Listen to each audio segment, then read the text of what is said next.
Once, in a time so long ago that even the mountains can't quite remember, the world stood very, very still. The wind, which had danced and played since the beginning of time, simply stopped blowing. The great windmills in the valleys froze in mid-turn. The leaves on the tallest trees hung silent, and the world fell into a deep hush. In a quiet village nestled at the foot of one of these sleepy mountains lived a little girl named Elara. While everyone else noticed the silence, Elara felt it.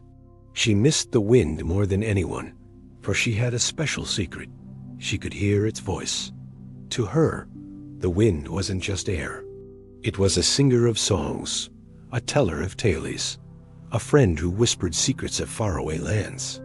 Now, with the wind gone, her world felt empty. Every day she would climb to the highest hill, her hair hanging motionless around her face, and she would close her eyes, listening. She listened past the chirping of crickets and the rustle of a mouse in the grass. She listened for the sky. And one day, listening with all her heart, she heard it, a tiny, faint hum, like the memory of a song, lingering in the still air. It was the last echo of the wind's voice. That night, an idea sparked in Elara's mind.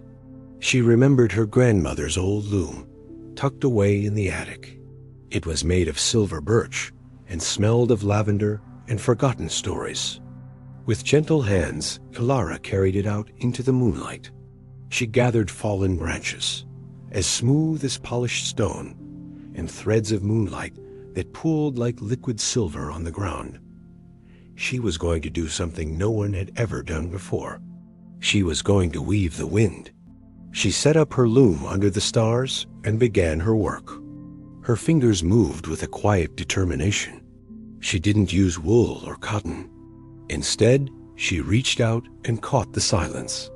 She gathered the faint hum she'd heard on the hill, the scent of sleeping flowers, and the silvery threads of moonlight. She began to weave the air itself. At first, nothing seemed to happen. The threads were invisible, silent, and weightless. But Elara didn't give up. She wove with courage and creativity, pouring all her love for the wind into her work. Slowly, as she worked through the night, the invisible threads on her loom began to shimmer.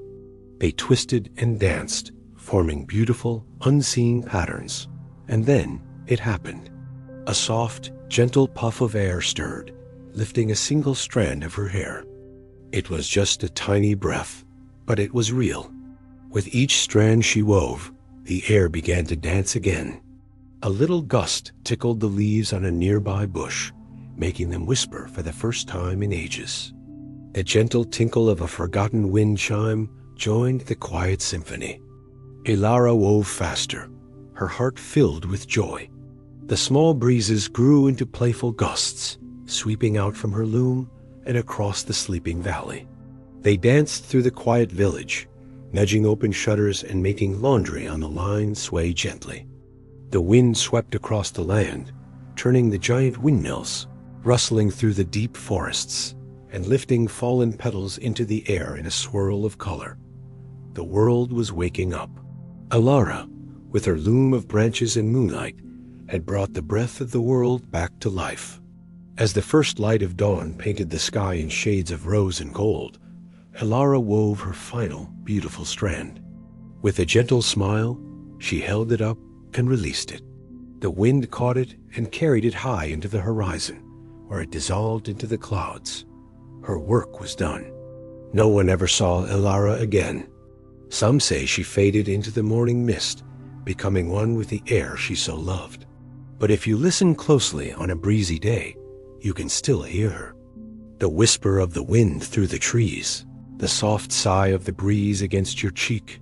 It's the echo of her loom, the story of the girl who wove the wind.